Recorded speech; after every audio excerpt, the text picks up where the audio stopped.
I can begin. The Gemara here, we're on page 41a, and the Gemara here is mentioning an argument between Reb Ami and Reb Yitzchok Nafcha. These two rabbis are going to argue about the Mishnah. Now, keep in mind that we know already one side of this argument because Ula chose one view already. He already told us one of these views. But now the Gemara is going to give us another view, and it's going to tell us two views, one that we know already and one that's new to us. So in order to understand the Gemara, you do have to think again about the Mishnah. What did the Mishnah say on 40b? On 40b, the Mishnah said that if you have different foods, if you have different foods in front of you, so Reb Yehuda says if you have from the 7 species, you recite the bracha on them. And the rabbis say that you recite the bracha on whichever you want. So keep in mind, that is what the Gemara is going to explain and dissect. We're going to be dealing with that statement that when you have brachas, you have different foods in front of you. What do you say the bracha on the 7 species, or do you say the bracha on the one that you want? And the Mishnah didn't tell us clearly if that is specifically talking about a case where they all are the same bracha, or if there are different brachas involved. Would that also apply? If you have different brachas, would that also apply? And so the Mishnah was a little vague. On the one hand, if you read the Mishnah with the diktuk, if you read it properly, it would seem like it's talking about, when it says the word alav hu mavarech, it would seem like it's talking about they're all the same. Okay, that's what it seems like. But that is possibly what the Gemara is dealing with. Is that telling us anything about what would be the case what would be the law in a case where the brachas are different? In other words, can we compare this? Can we adapt this to when the brachas are different types of foods that have different brachas? Can we say that this law would apply there as well? And when we would apply this to other laws, we could either apply it to saying, well, one bracha will suffice for many, or we could say, no, maybe one of them comes first. There might be different ways of adapting this law to a case where you have different brachas that are required. So that's what the Gemara is really dealing with. And the Gemara now tells us, Pligi bar Rav Ami v'Rav Yitzchok Nafcha. We're on 41a, and let me tell you where we're going to start. We're going to start at there's a dot in the Gemara. There's a period there in the Gemara, and it's probably 20. I would guess 22 lines from the bottom.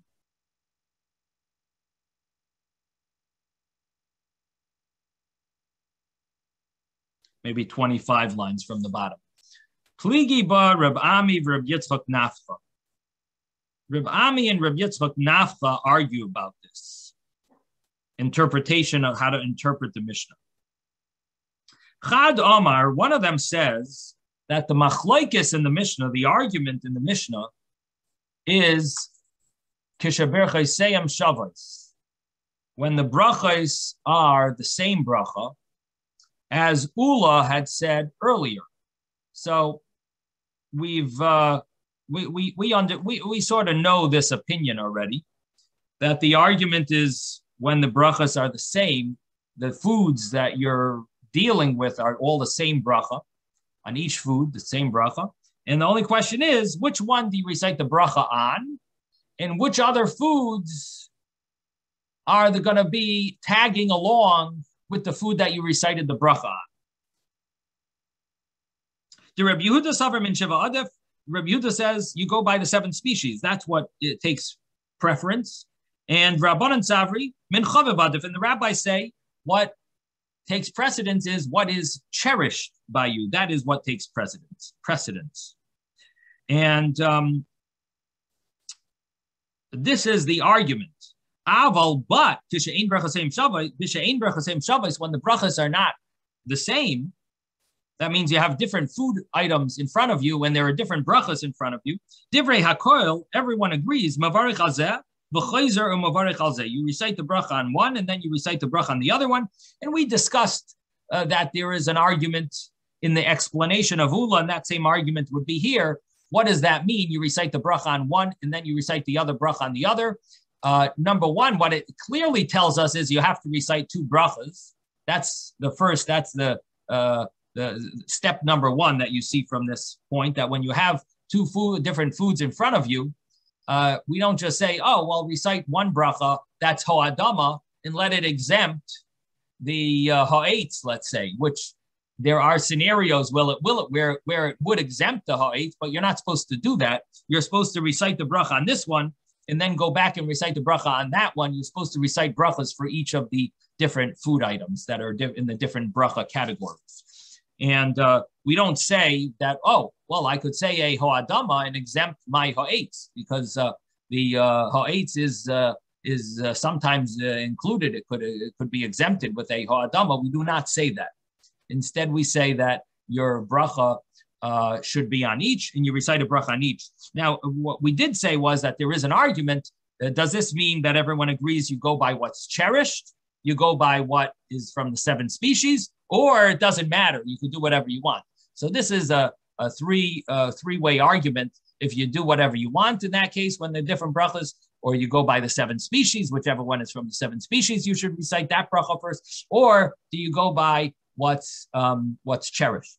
But ultimately, the rabbis in Rabbi Yehuda do not argue in this case. However you want to learn, the rabbis in Rabbi Yehuda don't argue. Yes, Susan? Okay. I was asking you a question before about you were talking about if the wheat is ruined.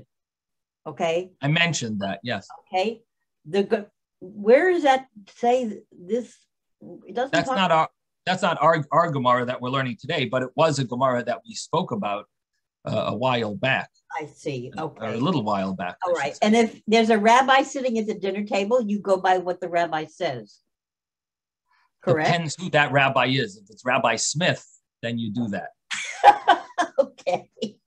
All right. Depends who the rabbi is. He might be a rabbi that specializes in giving great speeches, but he doesn't specialize in Jewish law. Oh, my. So you have to know, there are different types of rabbis. Rabbis that are teachers, they might teach but if he's the one directing the blessing. But he should know. I would think he would know. Most, people do.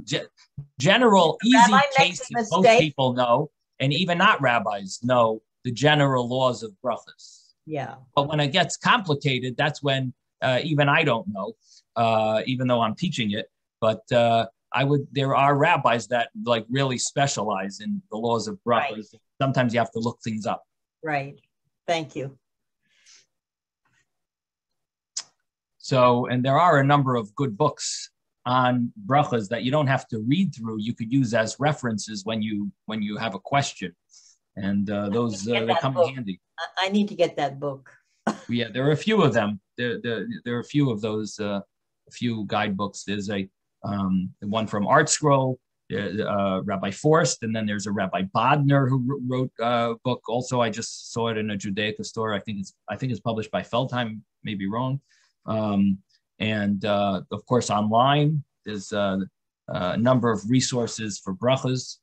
And so whenever you have a question, does Chabad have a good resource for blessings?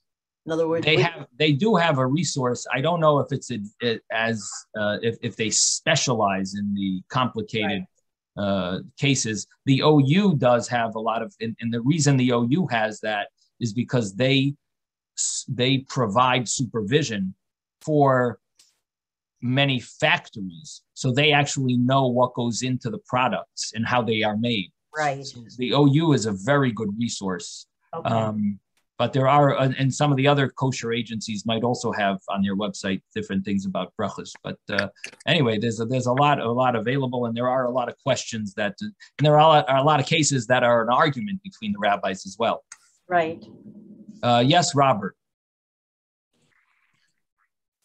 I just wanted to have a clarification from Susan's question.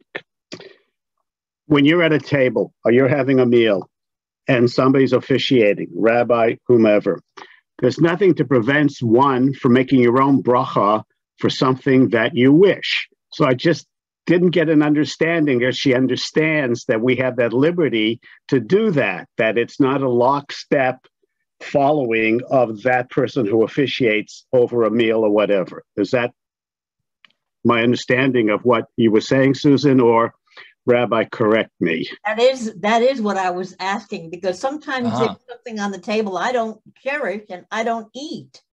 Well, it's not even that. If it's something else you want to do as a bracha, you have the ability to do that, the volition to do it.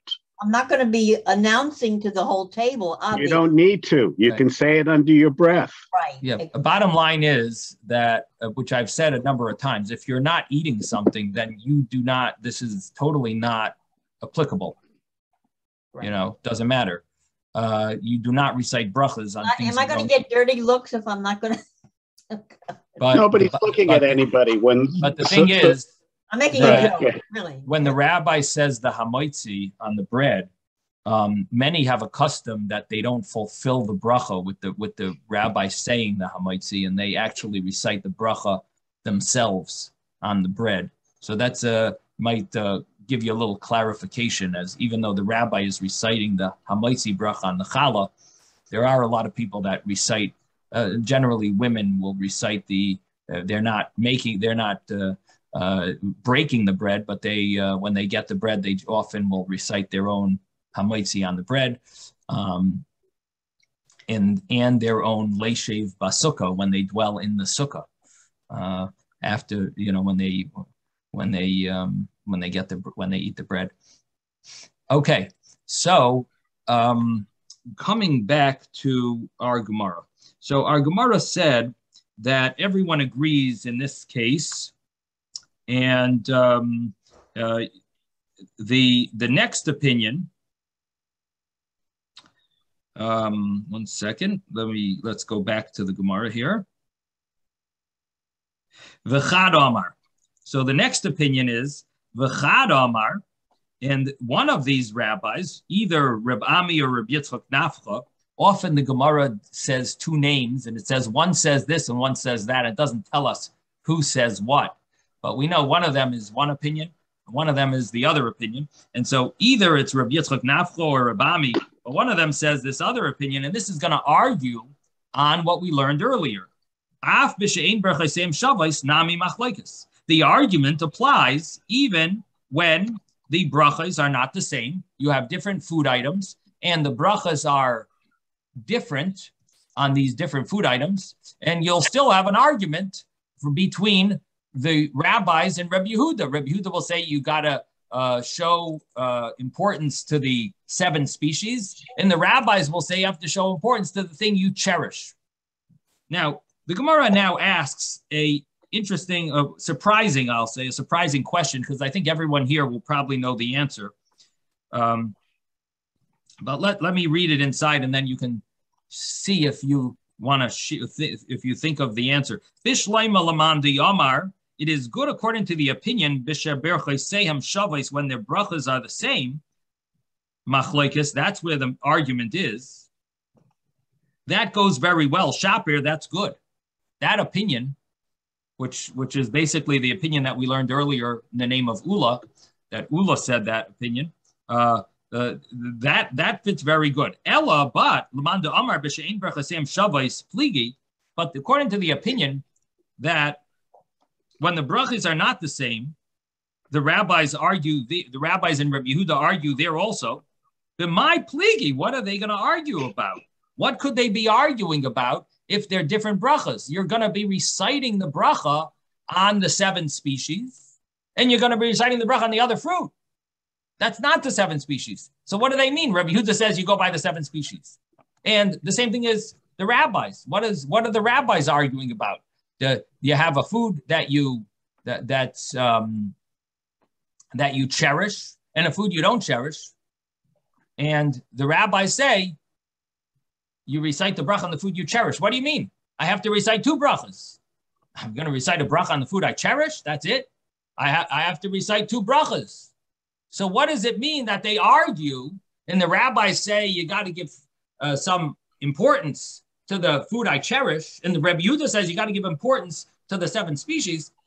What do you mean? I'm saying 2 different brachas. If I was saying 1 bracha, yes, I understand what it means, give importance. You recite the bracha on one, and the other food items tag along.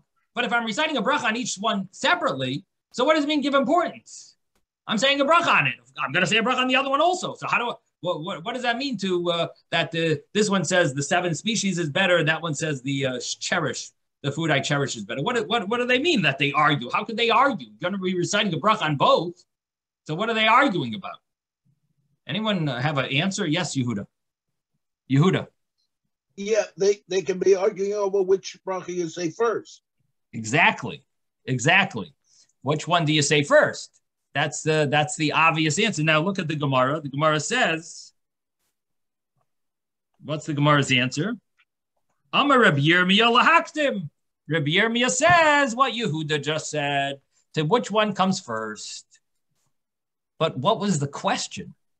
The Gemara does not normally ask such a simple question. What was the Gemara really asking? This is very surprising that the Gemara asked such an obvious, it's so obvious. Of course, that's what we're dealing with. Which one comes first? It just seems so obvious that the Gemara should not be asking such a question. Yes, Ben? Maybe they're talking about if it's from the 7 minim and an apple, or the 7 minim and it's none. Okay. So you have the 7 minim and an apple, or the 7 minim and it's 9. Oh, well, the 7 minim and an apple is going to be a problem because we're dealing with the case that we're talking about is different brachas. So let's say it's 9. You have a radish and an olive. Okay. So what would the argument be? So what's the question? Argument would be: is it the chaviv or is it the 7 minim? Yeah, but I'm making 2 brachas. What do you mean? Is it the chaviv? I'm going to recite a bracha on the chaviv and the not chaviv. I'm going to recite the bracha on the 7 species and not the 7 species. Which one first? Which one first? Right? Isn't that obvious? So why did the Gemara ask this? The Gemara doesn't understand what the argument is. Which one comes first? Anyone, right? That seems like so obvious. Anyone should understand that that's what the argument is. So Taisus over here says that the question is on Rabbi Yehuda. The question is on Rabbi Yehuda and not on the rabbis. He says, the Gemara is asking, how could Rabbi Yehuda say the 7 species has a preference? What would the preference be since you're not exempting the 7 species with you're not exempting the other foods with the 7 species. So how can you show preference to the 7 species?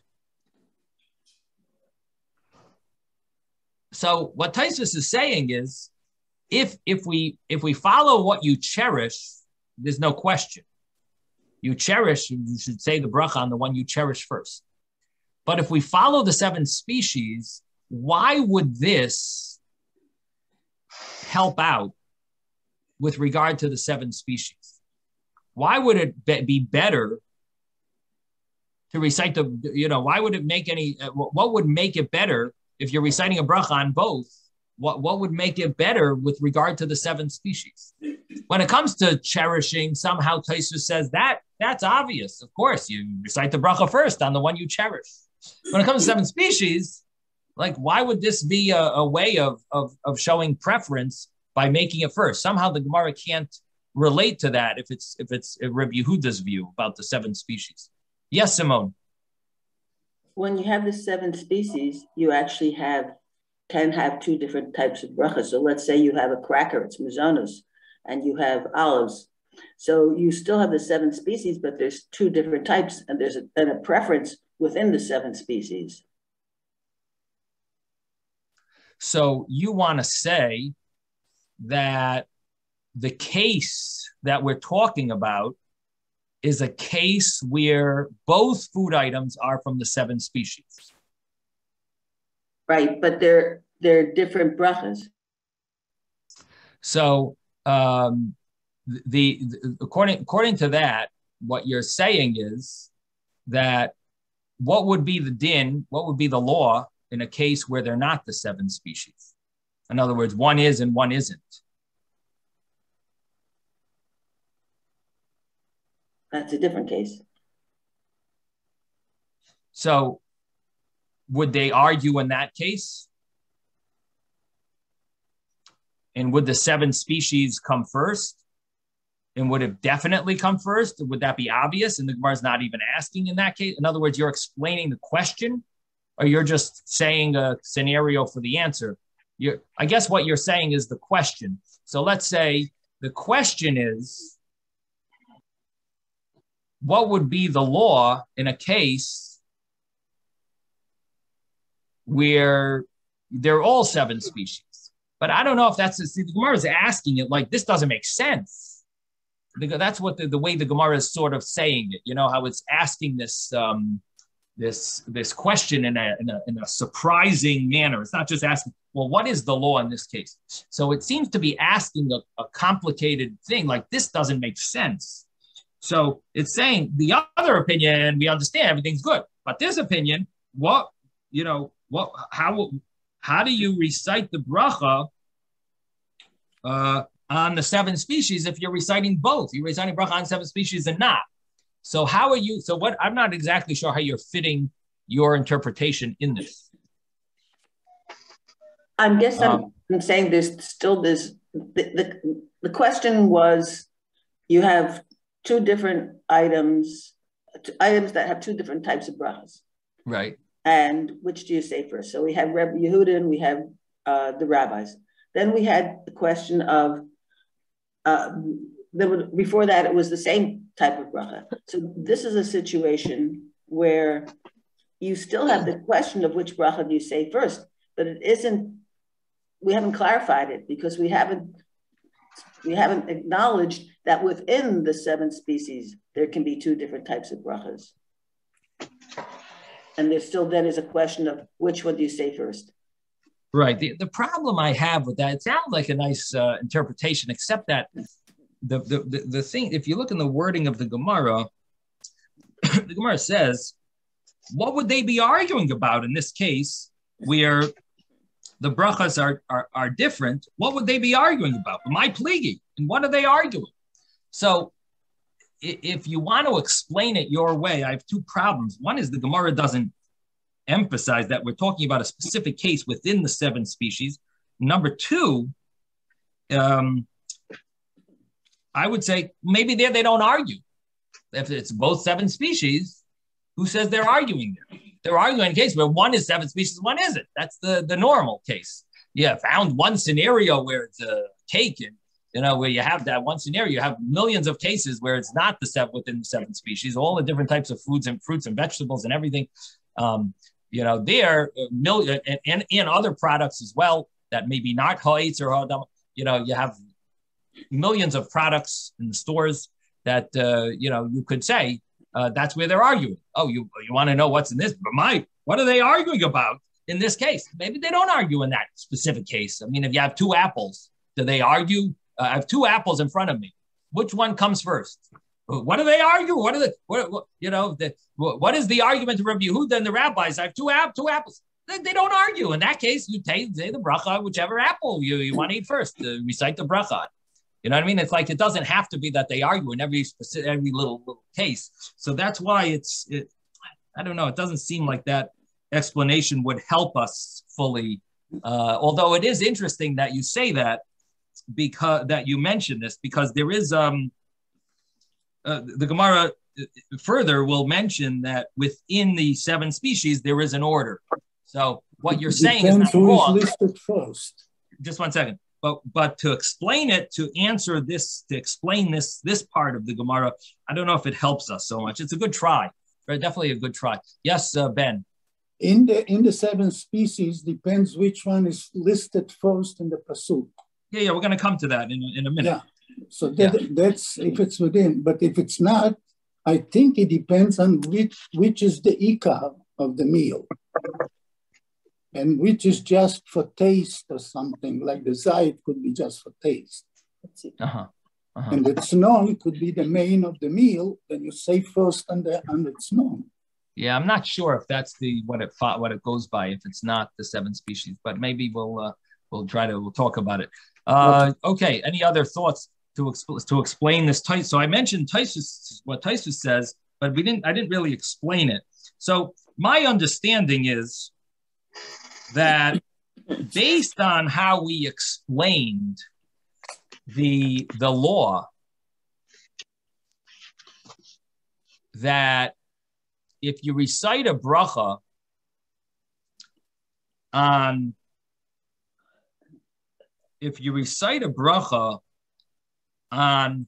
one food item, and you want other food items to also be included in that bracha, the mechanics of this is that the bracha you say the food you say the bracha on is considered like the bracha is on that food item, and everything else tags along with it. It's not like the bracha goes on everything. In other words, the normal assumption that anyone who recites brachas has is that when you recite a ha'etz, and you're going to be eating apples and oranges and other fruits, the normal understanding is that you're reciting a bracha on all the fruits that I'm going to be eating now during this sitting.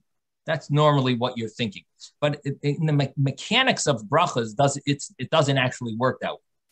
Your bracha is really a ha'etz on the apple you're about to eat, and the kiwis and the oranges and the other fruits that you're going to eat after you finish your apple, they are tagging along with the bracha on the apple. That's the mechanics of the bracha. So it's different than most people think. And because it works that way, that's why Rabbi Yehuda says that when you have the 7 species, you can't recite a bracha on an apple and then say the olive tags along, because the 7 species can never tag along. They are special. And you don't say that food that's very special tags along with the food that's not so special. You can't do that. It's just not, it doesn't work. When you recite a bracha like that, actually the bracha doesn't work. Because that food item cannot tag along. That's a very important thing. That's from the 7 species that Israel is blessed with. That is not a food that's able to tag along with other simple foods. Now that's when you recite a bracha, that's the same. Now, if you take that understanding and then you say, well, what do I do when I have a radish and an olive? When it comes to a radish and an olive, and Rabbi Yehuda says you give importance to the radish, in this scenario, there's nothing halachic really that will tell me I'm giving importance to the 7 species over the radish, because here it really doesn't matter which one I recite. If I'm reciting a bracha on both, so in the laws of brachas, how am I really showing importance? Why would Rabbi Yehuda have such a strong view about an olive and saying maybe he means to say it first? Why? Why should I have to say it first? Why would Rabbi Yehuda be so stubborn and confident in his view about the 7 species when the mechanics of brachas there's no reason to give, there's no importance here when it just comes to doing one first. When it comes to reciting one bracha and having in mind other brachas, that's when we understand Rabbi Yehuda's view. Rabbi Yehuda's view is easy to understand why you can't just say a olive tags along. But when it comes to, if you're reciting brachas on each, the Gemara is having a hard time saying, why would Rabbi Yehuda be so extreme and saying, you have to recite this first? What is the real? Why are they arguing, Rabbi Yehuda and the rabbis? You're reciting a different bracha on each thing. Have the other thing first. Have whatever you want first. It's so important to. It doesn't ruin the bracha here. And the Gemara answers, but that even when they're different brachas, even then you have to show importance. It's important to show respect to the seven species, and that is something that's not initially considered, important. I have to make the bracha first on it. I understand when it comes to a bracha, I can't have it tag along. I have to really recite I need to do that. The Gemara's conclusion is yes, that is important. It is important to show certain respect by reciting a bracha first on the food that's from the seven species. Yes, Ezra. I look at the fact that it says beferush in the Torah. Okay, so if it didn't say uvarachta, then okay, I can understand your discussion. But the fact of the matter is, the Torah itself is showing the importance of a bracha, and I think that's the reason why Levi Yehuda is basically saying what he's saying. And the fact of the matter is that there's an attachment, even though you're going to say, oh, but that's the after bracha. Well, we said a whole bunch of things that said, well, that's the reason why we created the bracha in the beginning. But the fact of the matter is that Rabbi Yehuda is using the fact that the Torah states explicitly that you need to make a bracha because it's important. If Hashem created it for you, you have to show some kind of hakarat tov to Hashem. I'm not exactly sure what you're explaining, what you're asking. You're saying you definitely have to show hakarat tov, so each thing would need its own bracha. I understand that, and you're asking on the question of the Gemara. No, you're saying why is Rabbi Yehuda making such a big deal about the seven species? And I'm saying that it says so beferush in the Torah. Well, first of all, it doesn't say so clearly, because the bracha of Yechalta v'Tzavata v'Rachta, there's an argument if that goes on the seven species or it goes on the bread, a meal well, of bread. Well, according to Rabbi Yehuda, it doesn't. There's no argument. To him, it's important because of the way it's written. No, but I don't think Rabbi Yehuda holds that the seven species is included. It's in V'achalta v'Savata v'Rachta. I don't know if the Rishonim learn that way. That he holds that. Again, there is such an opinion, and it's even brought in the Rishonim such a concept. But again, it's not clear that Rabbi Yehuda is the opinion that follows that.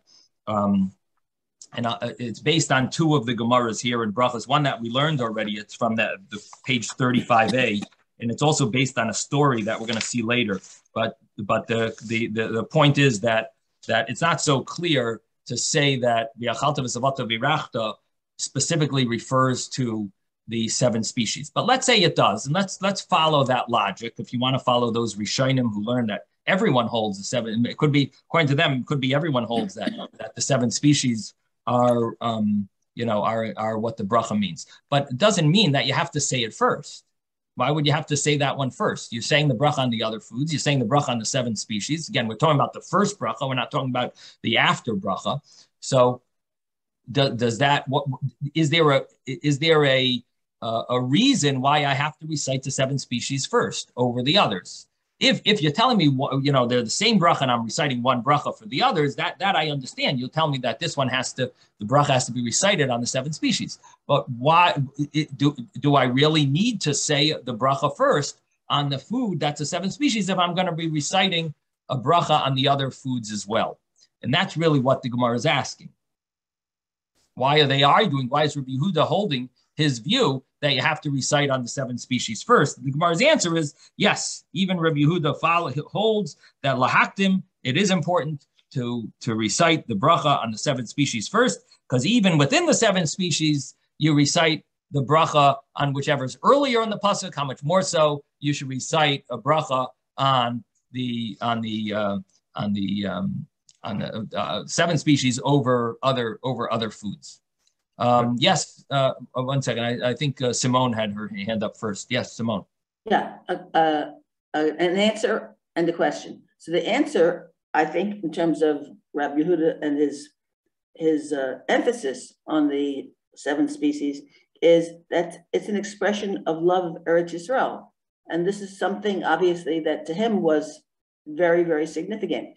Again, I'm not sure where he falls in the historical continuum, but I think for those who were part of the exile, there is this sense of we want to maintain our connection with Eretz Yisrael. So that's my answer thought. My question thought is... 1 second. I mean, I didn't understand what you said. What do you mean? What are you trying to say? You're explaining something or asking something, or I'm explaining. You asked about arguing on something I said. Yeah. What do you say? You asked about why does Rabbi Yehuda give such preference to saying that the brachas on the 7 species should be given priority? That was your question. Not my question. That's the way we explained the Gemara's question as to, is it necessary? Is there really a necessity for it to be first? It would seem that if you're saying different brachas on each, you're saying a bracha on it. It's good enough. That was right. That's the way we explained the Gemara's question. And you're asking something on that. Okay. So my answer to it is that Rabbi Yehuda's emphasis on it is an expression of his love for Eretz Yisrael, that this is a way of maintaining. Right. We obviously know that he respects the 7 species. There's no question. That's the issue is this does this become an obligation to recite the bracha first on it? Just because you have love for Eretz Yisrael, does that require does that require a preference for this, to recite this bracha first? Well, I think, or should you recite on what you like better? Yeah, I think it fits in with the whole category of things related to Eretz Yisrael. When you come to the Kotel, you tear Kriya, you haven't been there in a certain amount of days. There's a whole lot of things I think that we have instituted in order to maintain that sense of connection and love for the land we were exiled from. And in my mind, that's his perspective is that. Yeah, no, there's no question. He has a great perspective. The question is, does that obligate you to recite the bracha on these foods first? That's what the question is. Just because you have love, and just because Rabbi Yehuda has that love, you might love the apple first. When you're reciting the bracha, you're not Rabbi Yehuda, and you actually want the apple first. So maybe you should be reciting the bracha on the apple first because you like the apple more than you like the olive. And Rabbi Yehuda happens to like Eretz Yisrael more, but you happen to like the apple more. And so maybe the bracha should be on the apple. Again, it's very nice. And to say you have to say one bracha first over the other, where do we find that? Where do we find they have to recite one bracha more than the other? The other opinion is following a halachic ruling that, in other words, the brachas, hilchas brachas, will tell you that you actually don't fulfill the bracha if you recite it the wrong, you recited it the wrong way. Here, what's the big deal? You're saying a bracha here, you're saying a bracha there. I was switch the order. Yes, Reuven. Okay. I'm not sure. So correct me if I'm wrong, but okay, the 7 species were chosen by Hashem. He wrote it in the Torah that this is his preference. Right. So I think maybe Rabbi Yehuda is coming from the perspective of, okay, if you're gonna eat some grapes and a potato, you might want the potato more, but Hashem has expressed his preference or has said in the Torah, he wants you to give preference to the grapes. So you say the ha'etz on the grapes before you say the hadama on the potato. Right. So again, what everyone is saying here is not wrong. Ezra had a good point, and Simone and you, Ruvain, that he is saying in the end that you do recite this bracha first. That's correct. You're correct. And Yehuda said this, that the bracha should come first. The question the Gemara had was, is this such an obligation? Do we find such a source for such an obligation if you're reciting a bracha on it anyway? In other words, logic doesn't tell me that I must do this one first. When it's one bracha that I'm saying, logic tells me I have to recite the bracha on the 7 species. Here, logic doesn't tell me that this has to take preference. I have what I like, I have this, whatever, it's 7 species, I'm fulfilling my obligation of reciting the bracha. So the Gemara is not so convinced that Rabbi Yehuda's opinion would apply in this case, especially because I'm reciting a bracha on the other thing anyway, and on the 7 species anyway. I'm reciting the bracha on the 7 species anyway. Why would I need to recite it first? And the answer of the Gemara is yes, that there is importance to recite the 7 species first. 7 species does apply, and that's basically the conclusion of the Gemara. Again, it's not such a simple way to explain the Gemara. The Gemara is not so understandable because it seems so obvious. Yes, of course, 7 species. We should recite it first. Why not? Recite it first. Anything that's special, you should do.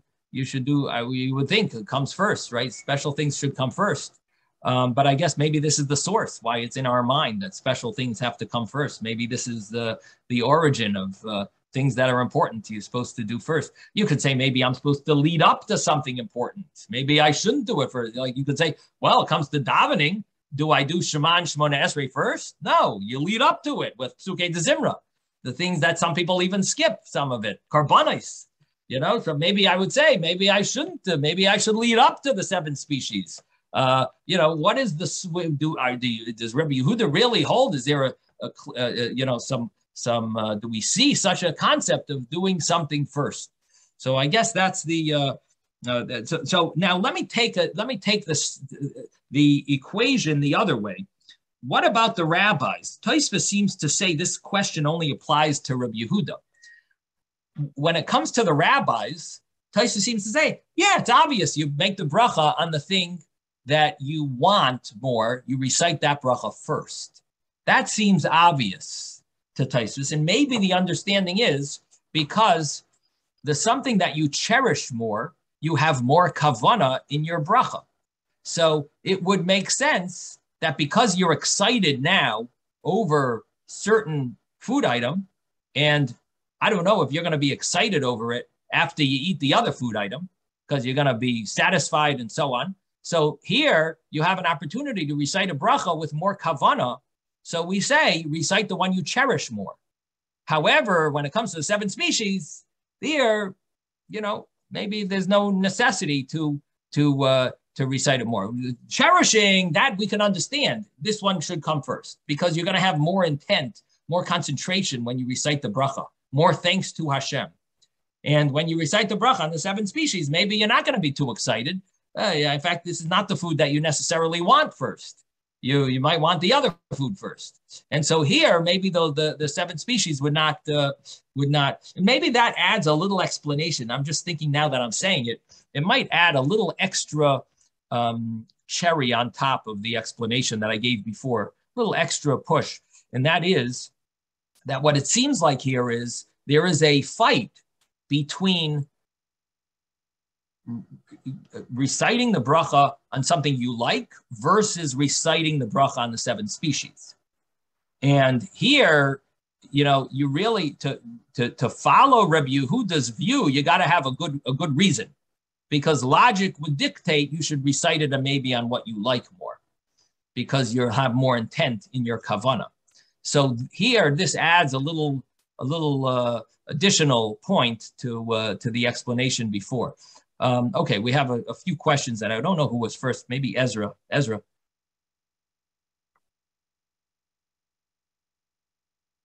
You're muted. You're muted. We can't hear you. If you think of the entire Torah, where else are there discussions about brachot on food?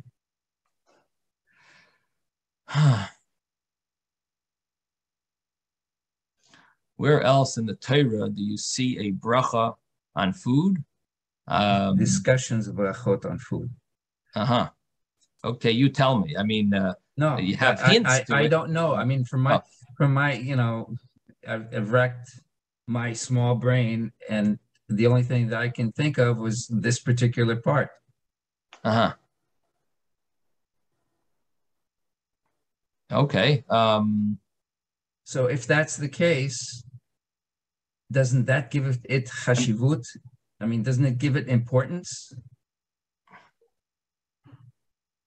So again, you're following your same logic, following the view that the 7 species are what the bracha, when it says ubeirachta, is going on the 7 species. You're following that opinion, and you want to say based on that opinion, and it's talking about the after bracha on the 7 species.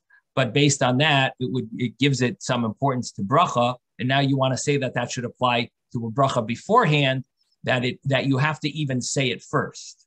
I think it's taking it a little. I don't know. I don't know if it's, you know what I mean. Again, is there? Do we say that you have to give that you have Rabbi, to say that bracha first? Look at the development. Look at the development of the Gemara. I mean, they started with that, and then they went and said, no, we should go this, and then we should go this, and then they brought up shakol. You know, they went through the process, but where did they start from? I'm not sure which Gemara you're referring to, where they went through the previous Gemaras that we've discussed. I mean, we started out by discussing the fact that you know, yes, this is what we should be saying, and then we should take these out because they're very important and they have their own special, you know.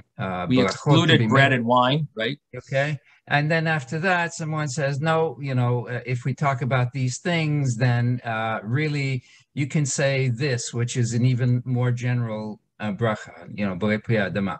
And they said, no, you know, you can go so far as to say shakol.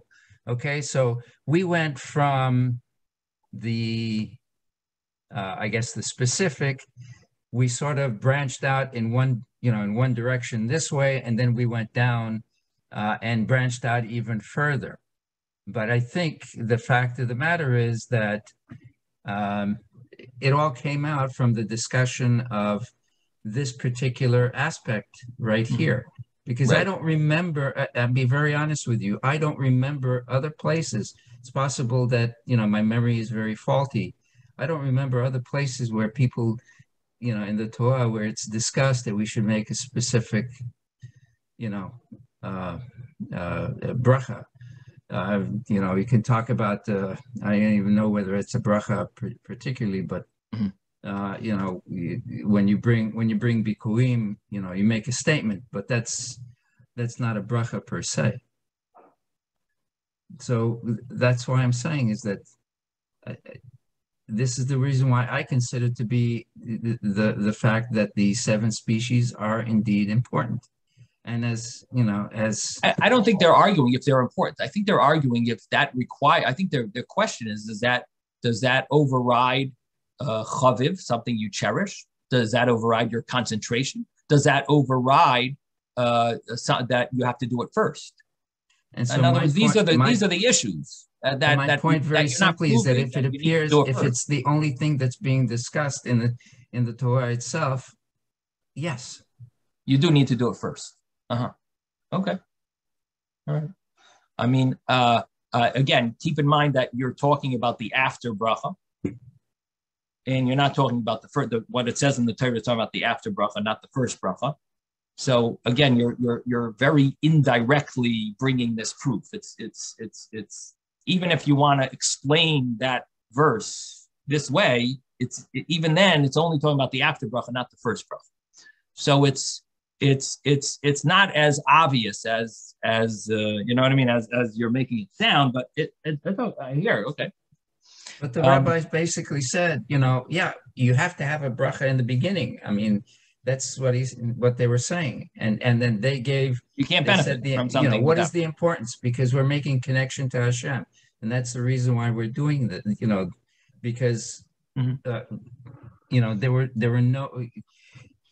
Well, everything that the rabbis are saying about the first bracha, there's nothing written anywhere. It's their decision. This is their determination as to what it is. Okay, that applies to everything.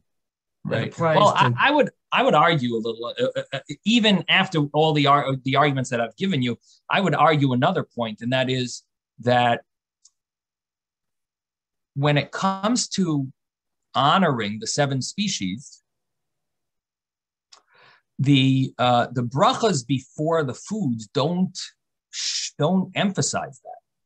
The brachas after the food would emphasize that, and because we're thanking Hashem for the land. So when you talk about the brachas before food, your emphasis is respect for Hashem.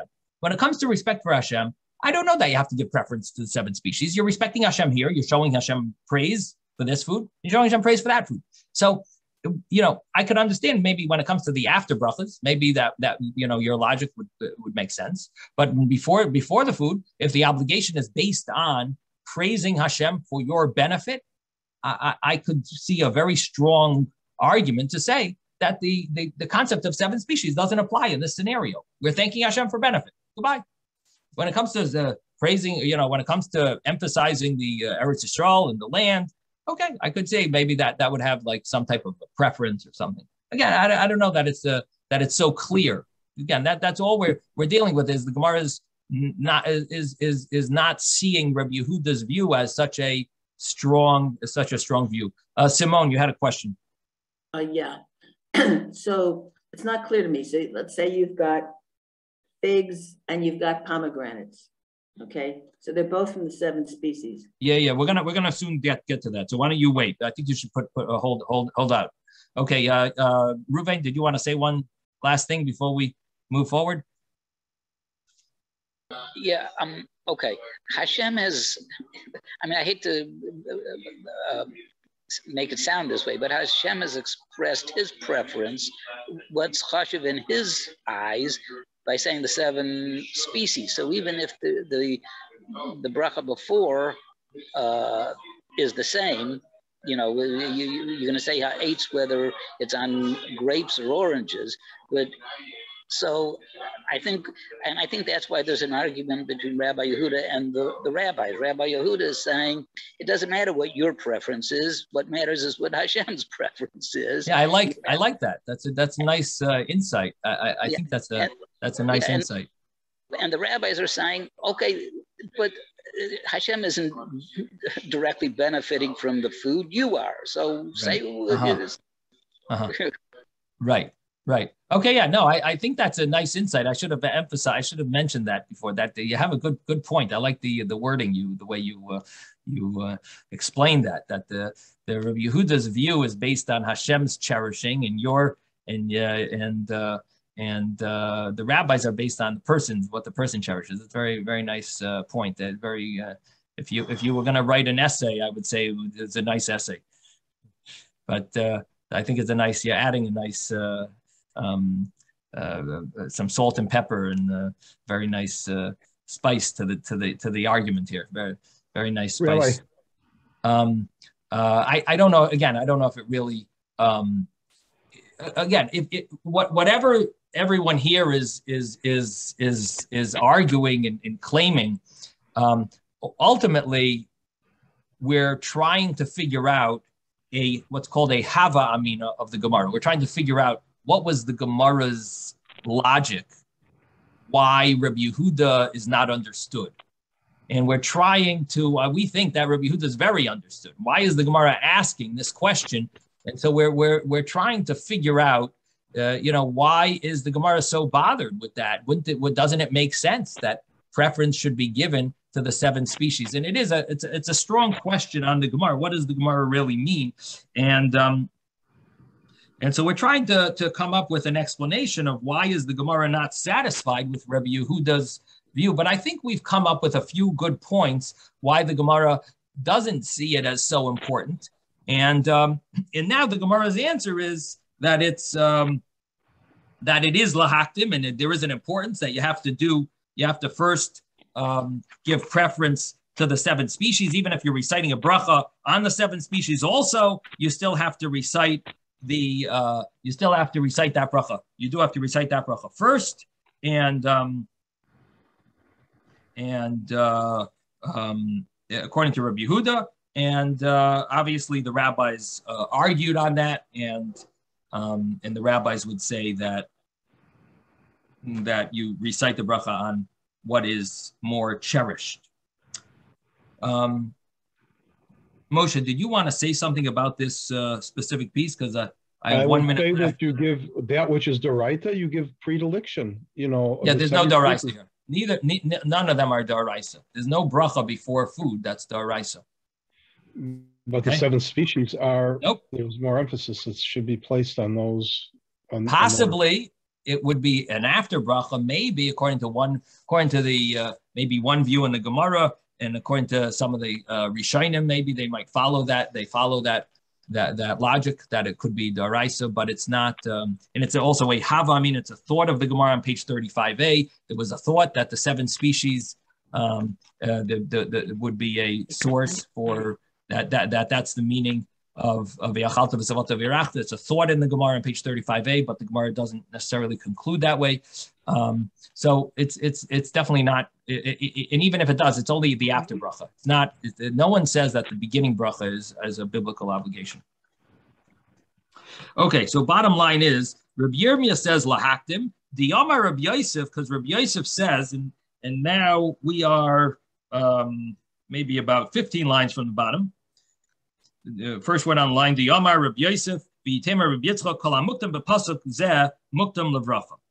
Because Rabbi Yosef says that anything that is earlier in the pasuk comes earlier for the bracha. And Shenemar, as it says, Eretz Chita Usa'ira, the land of flour, of wheat, and I shouldn't say flour, wheat and barley, V'gefen, and grapes, Usa'ina, figs, Verimain, and pomegranates, Eretz, the land of Zeis Shemen, olive oil, Udvash, and honey. Means date honey.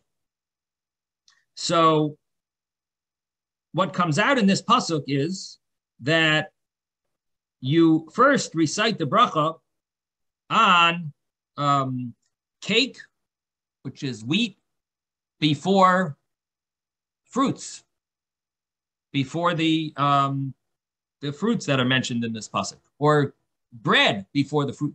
So you recite the bracha on these foods that come first, and therefore, for sure, if one of the foods that you have in front of you is not from the 7 species, of course you would recite the 7 species bracha first.